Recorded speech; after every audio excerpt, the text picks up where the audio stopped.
Is it possible to create a Halloween card using only one embossing folder and only one color for the paper, and additionally several different mediums and tools to make the card in the end not only look black but interesting?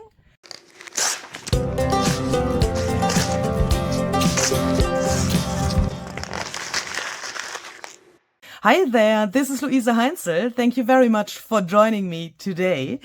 Today's video could also have the caption, Funny Halloween Card Experiments with Luise. If you know me and if you know my channel, you know that I'm not this typical card maker. When I make a card, it's normally a journaling card that I put into one of my junk journals because I'm a junk journaler. If you perhaps are new here, then you might wonder, what is she doing? Her channel is called Junk Journal Art. Why is she creating a card? That's a good question. But sometimes you have to come out of your comfort zone and try something new. And that's what I want to try today together with you. So, as you can see, I have already prepared some things. I will talk about that in detail in a second. The idea behind my Halloween card is to use only one embossing folder, and I will show you which one it is. It's this one here. It is called Tapestry. This folder is by HOLTZ SIZZIX. The number is 666388. I will show you an example of how it looks embossed on black watercolor paper. Here is nothing on this paper. It's just, I've just run it through my machine. Please look how detailed this folder is. It's absolutely amazing, and this folder is so beautiful. You can't believe how often it has run through my machine since I have it. I'm absolutely in love with this folder. It's so amazing and so detailed.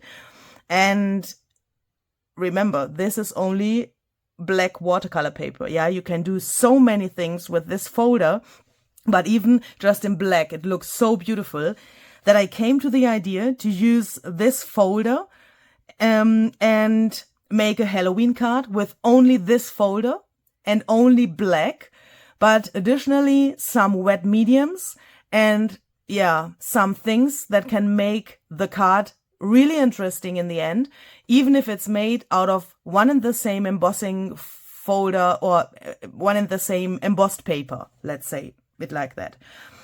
What I have here is a base for my card. This is just regular watercolor paper. I will mount this to how do you say that, a sturdier card base later. So this is just like the paper where I want to glue it, and I will probably put like slightly bigger layers below this later to make a real card out of that.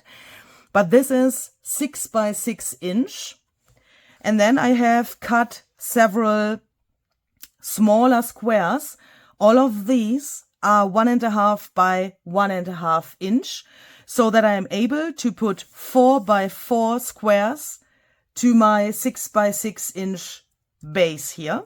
I have used 2 different black papers to emboss and then cut my little squares out of. All of these are made out of the same paper, like you can see here. That's just black watercolor paper.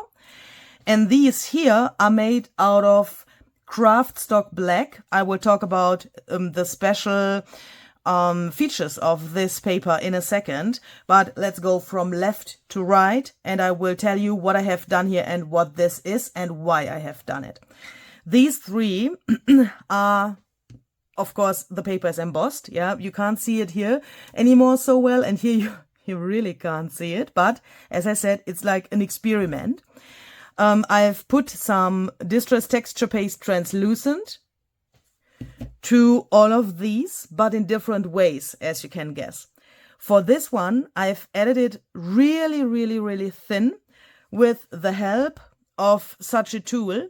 I've just dabbed it on, but really, really thin without getting any texture to it.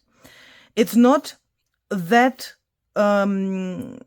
glossy as it would be if you would edit thicker. Here, for example, where it's already dry, here it's way more thick, and you can see it's also really, really glossy. Here in the middle, I've also used this tool, but I've dabbed it into the wet translucent texture paste so that I get a little bit of texture to the paste as well. And here I just took a spatula and applied it randomly and way, way, way thicker than on both of these. Those milky white areas you can see here just show you that this is not dry yet. So you have to wait with this texture paste until everything is totally clear. Then you know that it is dry. So we have to wait for this one to dry. Both of these are already dry. For these three, I have used the grit paste translucent, this one here. And this is just the regular watercolor paper. I've added a thin, like grungy edge here, just using a spatula. This is almost dry. And for this one, I've used this tool here as well, and I've just dabbed it on. I know that, yeah, the actual embossed impression is not so very extremely visible anymore. If you want to compare both of these, you can see it here way more clear than here. But I want this variation. Yeah, I want to have the same embossing folder and look how it looks with different mediums. So it's fine to get a result like that as well. On these three, I've added some Distress Collage medium Crazing. So that is a medium that crackles and it gets translucent when it is dry. The Crazing medium lets the embossed impression disappear really, really much. It looks nearly like it has never been there, but it's okay for me. This is an experiment, what happens with different mediums on this embossing folder. So the next one needs perhaps a little bit of explanation, because some of you who have worked with the next medium more often than I have will wonder why this looks like it looks. I have used the Distress Frosted Crystal embossing powder for these pieces. And as you can see, this is turned out a little bit glossy. Tim Holtz said in several of his videos where he demoed this this powder that you have to practice that a little bit. And obviously, I have to practice it because this is meant to become matte and frosty. And as you can see, I have several shiny areas here. I guess that I have overheated my powder. I'm not totally sure if that's true, but I have to practice that so that I can get this really frosted look. In some areas you can see it, there where it's not glossy. It's like it should be, but this is not how it should look like. Yeah, so please don't be confused. And if you have any tips how I can improve this, then please let me know in the comments, because of course, I want to have it like it should be. So perhaps you have a trick. Another trick then, I mean, practice is a trick as well, yeah? Do you know what I mean? So the next one here is my favorite so far. This is made with some clear embossing powder, this one here. And I've just added a layer of embossing powder, melted it with my heat gun. And when that was cool, I went over it with the sanding disc to make the raised areas of the embossing folder matte. I really like that. And for these, I've used another kind of paper. So this is all the black watercolor paper, this one here. And for these, I've used the black craft stock by Tim Holtz.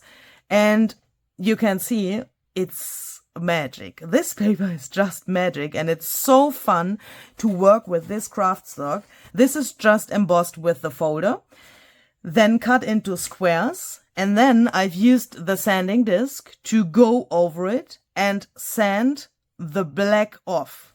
Yeah, so, and then I also have these, this is the unspectacular part of this card. I've just cut some more of these squares without the embossing, just out of this watercolor paper here, because I want to have my card not only flat, but I want to have some of the squares raised a little bit, and I want to use this to glue that below those things. So for example, I will take a few of these, and then I want to place one of those decorated ones on top, so that this gets like a little block that is raised. The first thing that I want to do for these squares is I want to roughen the edges a little bit so that they look a little bit distressed. For that, I'm going to use this little tool here. Alternatively, you could also use some scissors. I have now taken, you can see, several different of those pieces to see how they look when they are laying next to each other. You can see when you look closer that they look not the same, that they are different, but this is still too boring for me. So I'm trying to decide what I can add or do to those to make them look more interesting. I want to go in to these pieces with Distress Oxide ink refiller brushed corduroy. This is, in my eyes, a really, really gorgeous color for Halloween, but also for other themes, of course. And I want to try to bring that directly to my pieces here to bring out the impression a little bit more. This is all about experimenting and seeing what happens.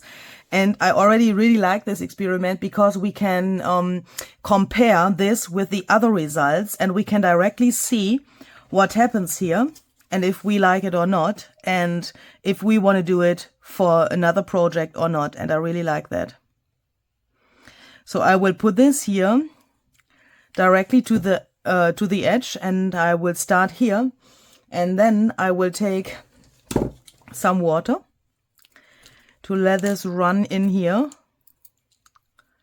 a little bit, just like this.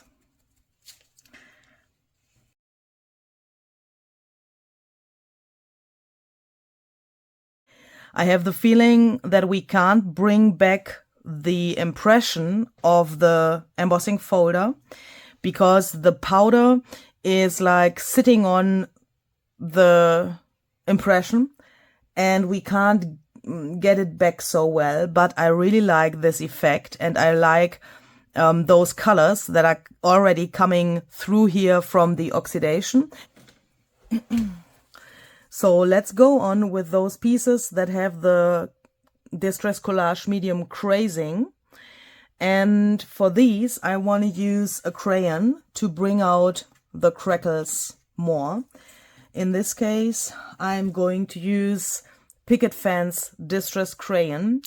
So for this, I will just take the crayon and scribble over this. And then I will smear that with my finger. In my room, it is relatively warm at the moment, and my finger is warm as well. But if you have problems with smearing this around and that works not so well, then please just take a tiny little bit of water and bring that around. I'm totally confused, and I'm struggling with my words because can you see this flower here in the left top corner? The crackles have left a perfect flower. Holy crap, I have never seen that before. Crazy. That is crazy. I want to put some of the brushed corduroy Distress Oxide ink re-inker to these edges here where the grit paste is, because I think that looks great. Gives really like a Halloweenish character color-wise. And it matches, of course, this because we've used the re-inker there as well. So I will just apply this here. And I will carefully go over that with my finger. So for both of these that were made with the texture-based translucent, I will also use the sanding disc because I want to see, ooh, that works. Ooh, it works. So that we have the raised areas of the embossing folder impression matte, and the rest stays in this shiny look of the paste, and it works perfectly fine, but it's totally different to the clear embossing powder. Can you see that? This is the clear embossing powder and this is the texture paste translucent. Same technique, totally different look. I'm totally amazed. That is really cool. I mean, it matches each other really well, but you can see there's like slight difference, and that's exactly what I was looking for when I started this project. That's great. So let's do that here as well. This is the translucent texture paste as well, but for this I have dabbed the sponge a little bit to get this like texture into the paste as well. That makes the impression of the embossing folder really, really abstract, but I still like how this came out. For this one with the translucent texture paste that I've added with the spatula, this is still not totally dry, but on the edges dry enough to add some ink, I would say. I mean, I can already touch it. It's not sticky anymore. I have to be a little bit careful. I could damage this, of course, by pressing something into it, but I think I can go on and then let it dry completely, very carefully, somewhere on the side. Here, I want to add the re-inker as well to stay in the same colors that we have here already. And I want to put this just here to the plain paper where no texture paste is, to see if we can get this like an interesting edge. I want to let this run along here with a little bit of water. You can also smear that over the texture paste once it's, you know, like, let's try something. Let's smear it over the whole surface and let's see what stays there and what not. Because the texture paste is, of course, slippery. Because it's, you know, glossy. But perhaps we can make some of that ink stay there. It's a while later and this has dried. So now I will just take a paper towel and go over this and see what comes off and what stays here.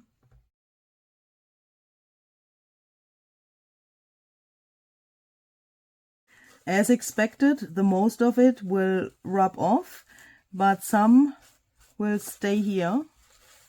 There's this tiny little bit of ink that has like become one with the paste, and I really like that. And also on the frame here, you can see a tiny little bit of the embossed paper. I really like this piece. This is gorgeous. And then we should decide which of those we want to raise up with the help of these. That is hard to decide, isn't it? So I've just decided that 4 of these and one of those is good to go. That makes a really nice distance. So I'll have 4 of these and put the 5th, that is the top layer, on top to raise these like so. Let's try to get that as irregular as possible. So these are raised now. And then perhaps we should take not this one because it's here, not this one because it's here. Perhaps either this or this. And what if we do it more regular? No, it's a Halloween card. It can't be regular. It's a Luise card. It can't be regular. But we have still have these. And of course I want to put those to the top. So I mean, I want to break this like so. So let's see how that can work. First I thought I want to put these all on top, but now I think that looks not so nice.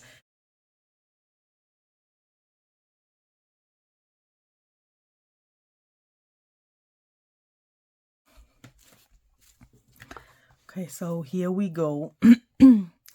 I'm relatively happy with what I already have here. I think those raised areas look really cool, even if you can't see them so well in the camera. I have decided for only 3 of those. Let's see how we can bring out those raised areas even more with the other pieces that we still want to add. But I think this looks already really cool. I'm really happy with this, but before I go on and add the last pieces here and build even more of these little like stairs with the rest of the pieces, I want to add some Distress Oxide ink refiller in 2 different colors. The one is brushed corduroy that I already had tried out here. This piece I had put to the side because suddenly I didn't like this big contrast anymore between the brushed corduroy here and the black here. This was perhaps too boring to me. So originally I had planned it like this, but that looks weird in some way. I guess it's because you can't see the pattern here so well, and here's nothing than black. But I want to have this effect of this like a little bit spooky-ish color. And I want to try a combination of brushed corduroy and frayed burlap, because frayed burlap gives this like bluish oxidation, and I think that matches really well to this piece. So I want to add that really carefully to some of the edges here.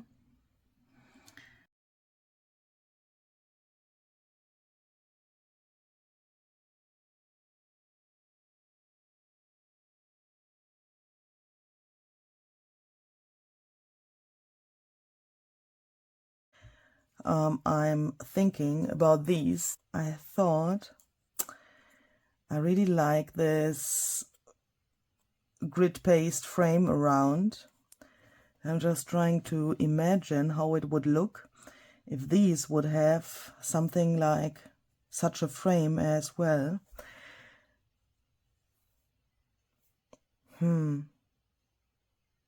I mean, originally I thought on the piece itself,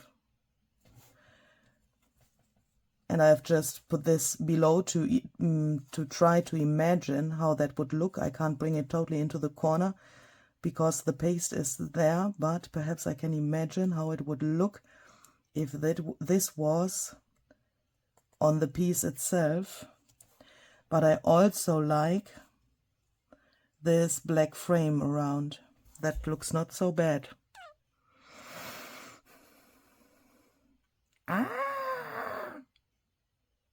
I mean, what if we do that only on this one piece? This is standing out, of course, because this is a different pattern than both of these that are in the foreground and breaking the rest of the pattern. So perhaps we could just use those.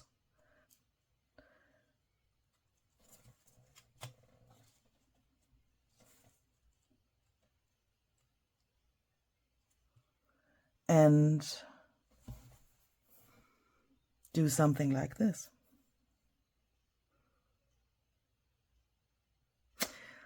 But in that case, I guess I don't like it there in the upper corner, then it has to go like this. And here's the solution. Oh my goodness. That is, ooh, yeah. That is, ooh, I like it. What do you think? What do you think about that? That is cool. But it has to go to the bottom right corner here to make this balanced. Now it looks like both of these are also like somehow part of the background, and this is standing out. And perhaps we can add 31st here with some numbers. And then I want to cut these to see where I want to put them, if they are still necessary or what. So I will cut both of these in half, I guess. So I have put everything together. All of these are glued now. And as you can see, I've also added some grit paste to the edges here. This is not completely dry yet, but I want to try something because this shouldn't stay in this color. I want to have some of the re-inker here as well.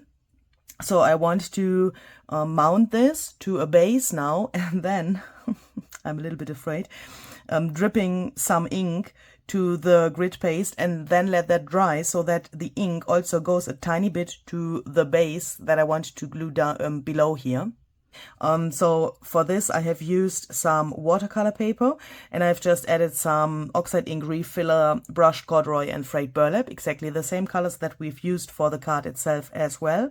And then I've added some water and dried that, and I've sewn this black watercolor paper on top so that we have this sewn interesting thing here as well.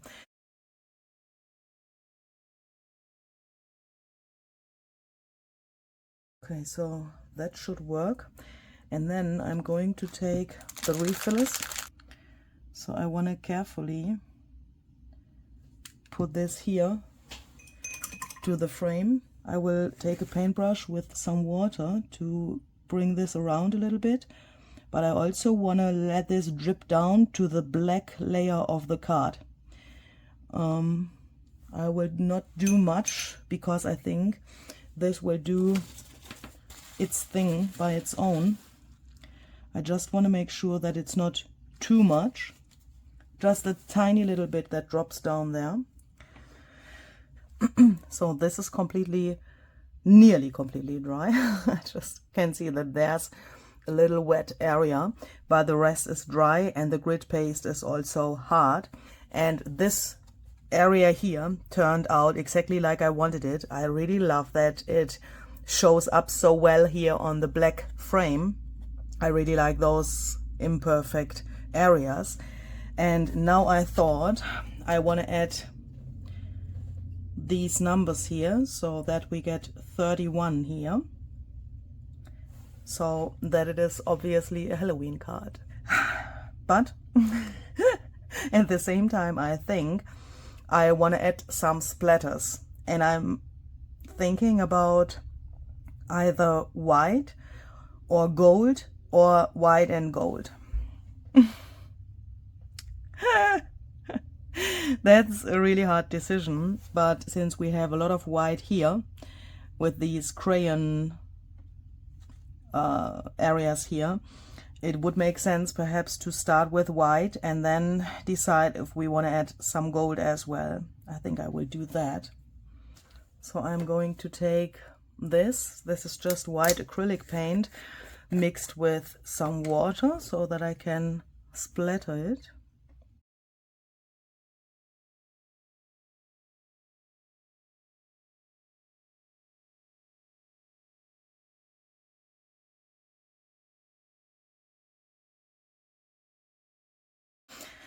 I'm just thinking, since I have glued this down here and can see it now completely in the whole context, what if we take golden splatters and only spritz them here to this area, so that we have the white here and the gold here? Then we could also break this like really black area here, perhaps a little bit, and the 31 would pop out more. I think I want to do that. So I'm going to take some tarnished brass distress paint.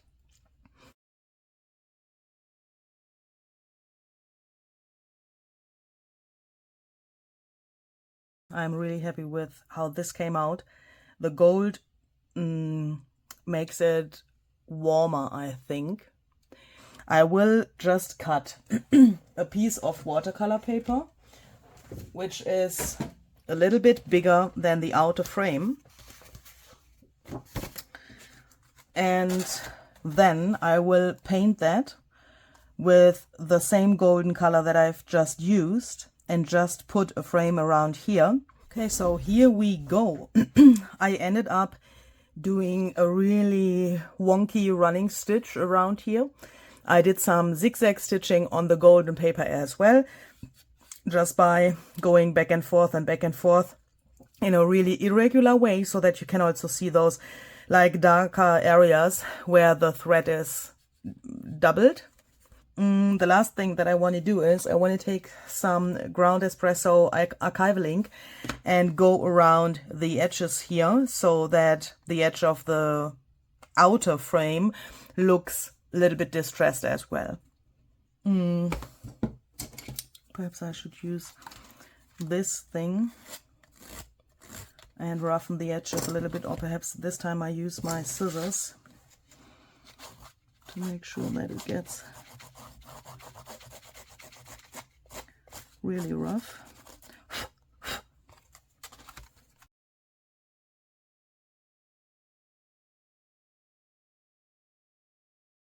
Okay, so after roughening the edges with my scissors, I'm really happy that I haven't used the ground espresso archival ink, but left these white, these edges, that connects the white splatters and the frame really well with each other, I would say.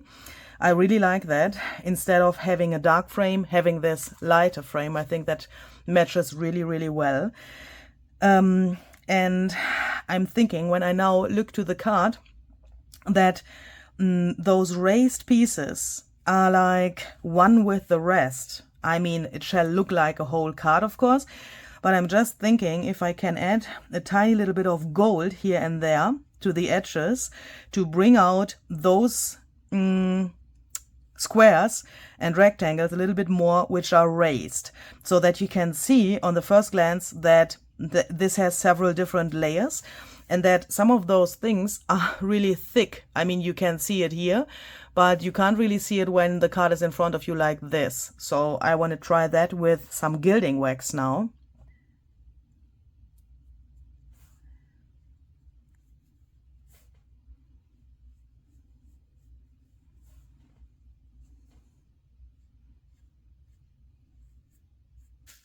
I really don't know if you can see such a big difference in the camera, but in the reality, it's a really, really, really big difference for me. Perhaps you see the same, especially both of these really dark black ones come out way better with the gold. I really like that. So this is my finished card for today. I hope you like it. Leave a comment what you think about this. And I hope we will see the next time with another creative idea. Have a very great day and see you the next time. Bye bye.